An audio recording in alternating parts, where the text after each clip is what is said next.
E aí agora a gente entra num assunto também, Matheus, muito importante, que linka também com um pouco do que você falou, que é o diálogo, né? Então, link em que sentido? Às vezes, o poder para mudar a realidade não está só na mão de quem quer, mas está na mão de outras pessoas.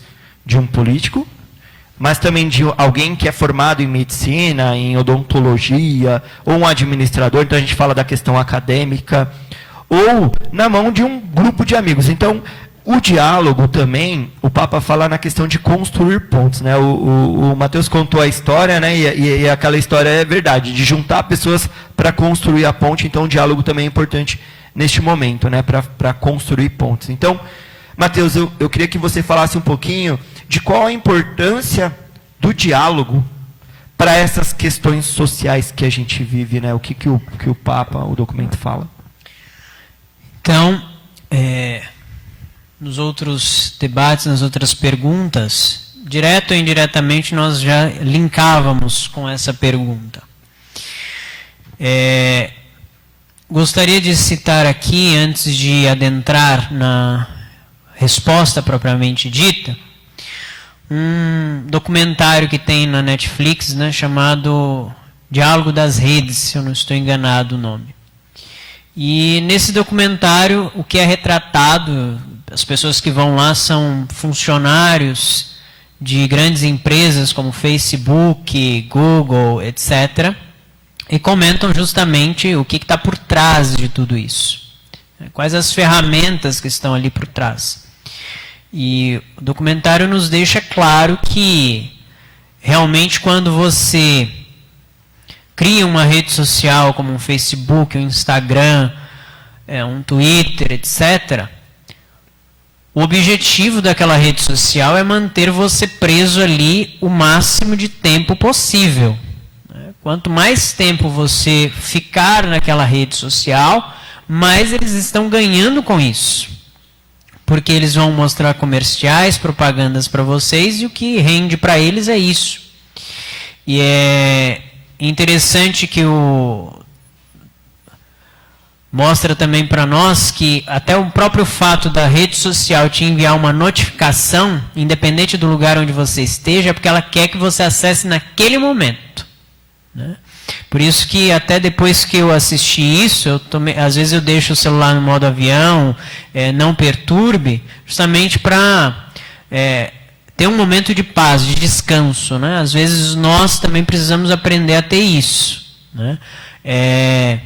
Ainda que você se torne uma pessoa que às vezes demora a responder, mas a sua saúde mental vai ser preservada. Né? Porque você não vai responder a mensagem na hora que mandaram, mas quando você visualizar, quando for a sua hora de mexer no celular, você vai ver aquela notificação. E então a rede social, ela tem esse papel muito forte, ela quer nos prender, porque ela ganha com isso. E é interessante que o próprio documentário salienta que quando você usa uma rede social, né? Por exemplo, ele faz essa comparação. Veja, nós chamamos de usuários, tanto usuários de drogas quanto usuários de rede social. Então ele compara um usuário de drogas com um usuário de rede social. Porque se você não tomar o cuidado, a rede social pode se tornar uma droga para você, um vício, do qual você não consegue sair. E é interessante observar, as redes sociais geralmente são plataformas ali que nós não pagamos para usá-las. Então o documentário nos lembra, se eu uso uma coisa que eu não estou pagando para isso, é porque eu sou o produto. O Facebook, o WhatsApp, o Twitter, ele não está cobrando de mim, porque o tempo que eu estou gastando ali nele, eu estou sendo o produto. Ele está fazendo uma leitura, até a gente pode achar estranho, mas até uma leitura psicológica de nós. Ele está vendo, o Matheus reage a tais comerciais. Mateus reage a tais publicações. O Washington reage a tais publicações. De modo que quando eu entro na rede social de novo, eu posso achar que aquilo que aparece para mim aparece para o outro, mas não. O Facebook, o Instagram, ele vai mostrar para mim aquilo que eu reajo com mais facilidade. Então, por exemplo, se eu curto muito as suas publicações, Washington, ele vai aparecer lá em primeiro lugar, né, as suas publicações, porque sabe que eu reajo às suas publicações com comentários, com curtes, etc. Então ele vai nos mostrando aquilo que nos atrai, porque ele quer que nós fiquemos o máximo de tempo possível ali, né? Porque nós somos o produto deles, né? Não só da propaganda que nós estamos vendo enquanto estamos ali, mas os dados que ele está fazendo de nós, né? Tais seres humanos, né? Tal grupo social em tal lugar reage a tais publicações, né? A gente pensa que não, mas, por exemplo, se vai ter um evento aqui em Carapicuíba, o Facebook, o Instagram, ele vai tentar mostrar este evento para todos que ele sabe que moram ou que passam por Carapicuíba, né? O Facebook mostrou isso aqui por acaso. Não. Ele sabe que aquele evento vai te atingir, vai te acertar. Por exemplo, você gosta muito de um cantor. Então vai ter um show daquele cantor próximo da onde você está. Ele vai te mostrar aquilo propositalmente. Então a rede social, ela é uma inovação. Nós não podemos simplesmente jogá-la no lixo, jogar tudo isso fora. Mas, como todo o resto que nós temos que aprender a usar. Uma ferramenta, ela só é boa se você aprende a usar.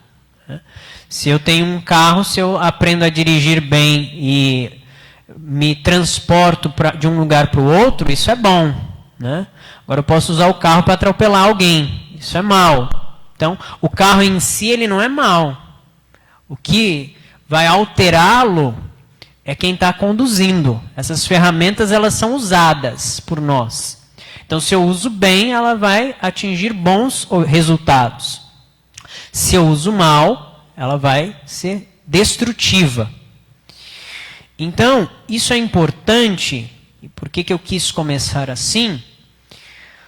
Porque o Papa vai nos lembrar justamente que o diálogo, ele se torna cada vez mais difícil por conta das redes sociais. O documentário nos mostra isso. E se nós assistimos outros documentários, estudamos um pouco mais, nós conseguimos perceber isso. Por exemplo, apesar do nosso objetivo não ser político, mas dar um exemplo político, né?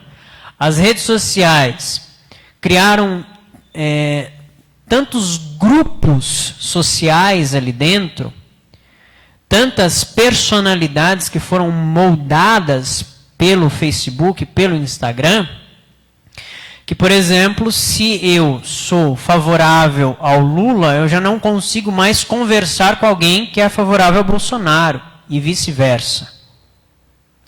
A rede social, ela contribuiu para que acabasse com o diálogo.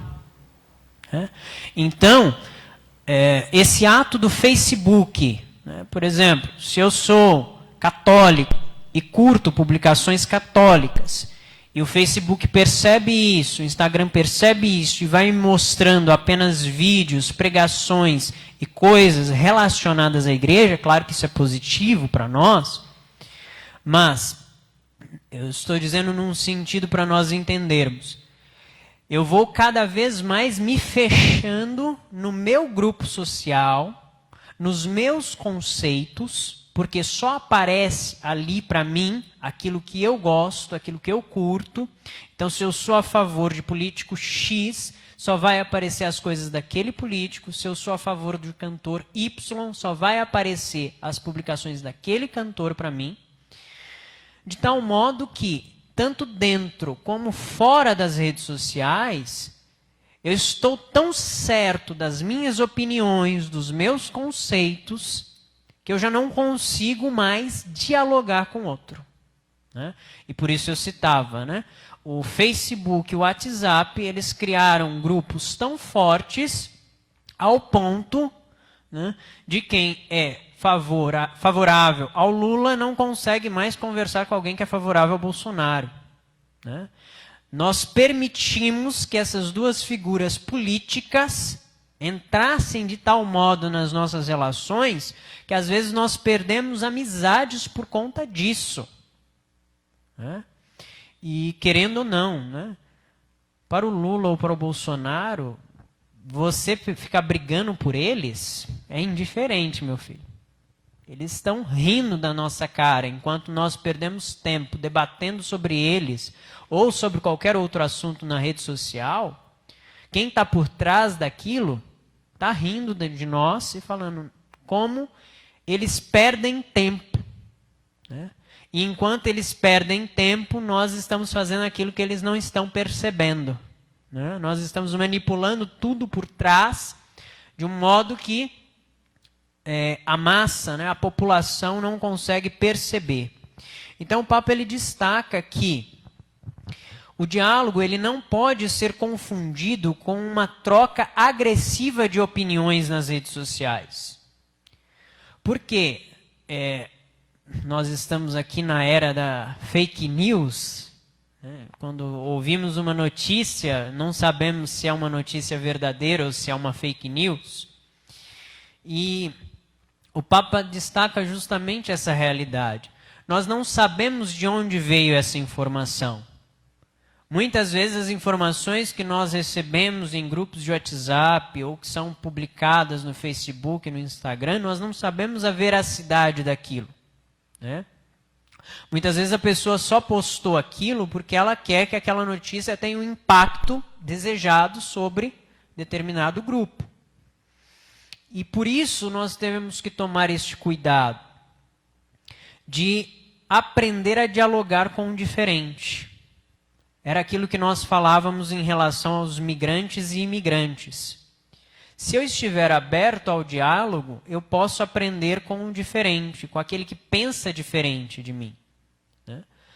E veja, não num sentido cristão, mas cada um de nós, enquanto seres humanos, todos nós, temos nossas qualidades e nossos defeitos. Não existe nenhum ser humano sobre a face da terra, à exceção de Jesus e Maria, que passaram por aqui. Com exceção deles, todos os outros seres humanos têm qualidades e têm defeitos. É aquilo que eu citei de São Francisco. Ninguém é tão rico que não tenha nada a aprender, nem tão pobre que não tenha nada para dar, nada para oferecer. Ou seja, se todos nós temos qualidades e defeitos, todos nós temos algo a aprender com o outro. E muitas vezes, e até mesmo o documentário ele ressalva isso, às vezes vai servir para o seu crescimento, se você é a favor do Lula ou do Bolsonaro, você seguir quem pensa diferente de você. Porque às vezes a contribuição daquela pessoa vai ajudar você a entender algo que você ainda não compreendeu. Porque você abriu o seu leque.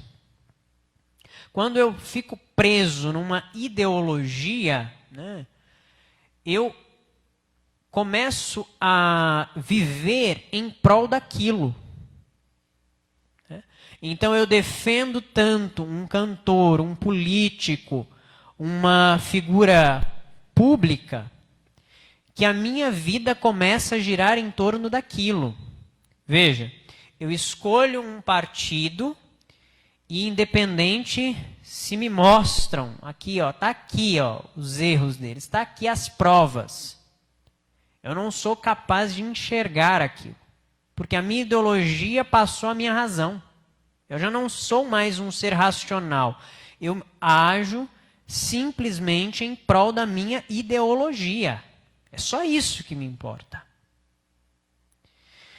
E se eu fico preso dentro dessa ideologia, eu nunca vou conseguir conversar com o outro. Veja, é importante se eu, mesmo tendo a minha opinião política, a minha religião, se eu conseguir escutar o outro. Eu não preciso concordar com ele, mas eu preciso escutá-lo. E escutar sempre com respeito. Assim como muitas vezes eu estou convicto, né, dessas opiniões que eu tenho que saber, né, ter aquela empatia que o outro também está convicto daquilo que ele é. E que ninguém precisa abrir mão da sua identidade, mas que todos nós precisamos buscar a verdade. Então, Santa Edith Stein, ela diz, né? Quem procura a verdade, procura a Deus mesmo sem saber. Então, quando nós estamos num diálogo, nós precisamos buscar a verdade. E precisamos saber que, às vezes, o meu conceito, a minha opinião, não está tão certa quanto eu achava que estava. Se a pessoa me mostra os argumentos, as provas daquilo que ela está defendendo, e eu vejo que é racional, que é plausível, eu preciso, né, ter a humildade de falar, não, eu errei, eu fui enganado minha vida toda. Porque só assim eu vou conseguir dialogar com o outro. Então o Papa também ele cita a questão da amabilidade. E ele fala, a amabilidade é uma libertação da crueldade que às vezes penetra nas relações humanas. Então, se o diálogo autêntico com o meu irmão é essa abertura, né, e não é uma agressividade em relação a ele, essa amabilidade o Papa nos dá exemplos concretos da nossa vida diária. Então ele nos diz, hoje raramente encontramos tempo para dizer com licença, desculpe e obrigado.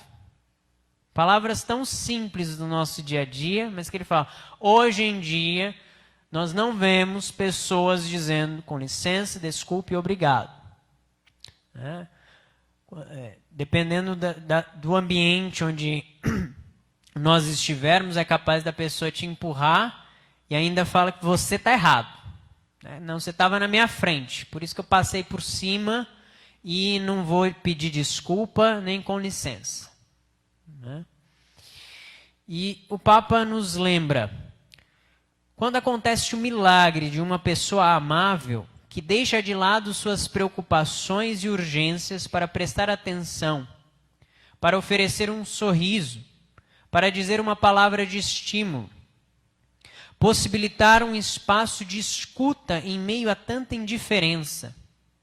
Este esforço vivido dia a dia é capaz de criar aquela convivência sadia que vence as incompreensões e evita os conflitos. Veja, no simples ato de eu sair ali da minha comodidade, da minha rede social, ou dos espaços onde ali, entre aspas, eu estou seguro, confortável, quando eu saio dessa realidade, tenho a coragem de ir ao encontro do outro, dizer com licença, desculpe, obrigado, ser gentil com o outro, essa atitude ela vai criar um espaço de convivência sadia. Porque certamente cada um de nós já encontrou aquela pessoa que você disse bom dia, a pessoa disse, o que tem de bom? Ou então bom para você. Então, às vezes o que aquela pessoa precisa é justamente de um ato de gentileza seu. O que o Papa Francisco, mas não só o Papa Francisco, o que Jesus Cristo vem nos falando é justamente isso, né?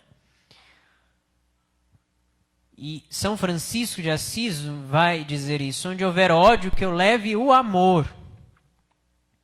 Ou seja, se a pessoa agiu com ingratidão para comigo, se ela não foi gentil, que eu retribua sendo gentil. É aquilo que o Senhor nos diz no Evangelho. Se te bateram numa face, oferece a outra.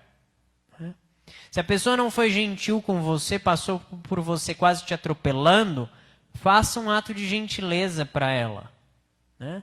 E quem sabe isso cause um tal impacto na pessoa que ela comece a ser uma pessoa mais gentil, né? Porque às vezes ninguém foi gentil com ela, né?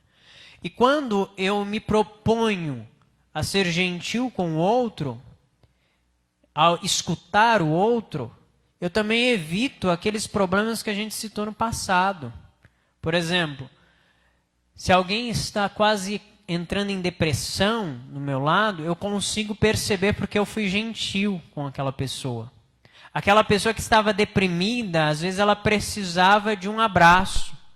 Aquela pessoa que me xingou, às vezes ela precisava de um abraço. E se eu souber dar o carinho certo, a gentileza certa no momento certo, eu consigo salvar uma vida. Eu consigo trazer alguém de volta para Deus. Alguém de volta para a igreja.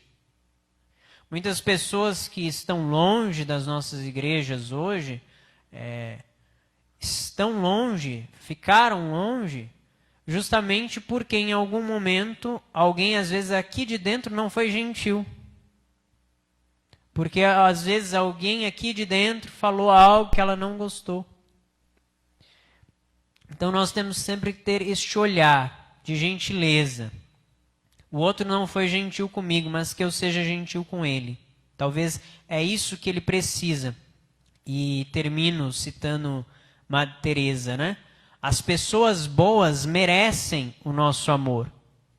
As pessoas ruins, elas precisam dele. Então, que isso sirva de reflexão para nós. Muito legal, porque também está ligado ao fazer sem esperar em troca. E eu ouço também, às vezes, pô, ninguém me ajuda, por que eu preciso ajudar? Poxa, né, não é esse o caminho. E bem falado a questão da rede social, que nos coloca numa bolha, que me limita, e a proposta do diálogo é justamente sair, porque o diálogo ele não acontece na mídia social, porque aquilo te mostra uma realidade que não é a realidade. Então, a proposta do diálogo é de você conversar, de ir de encontro.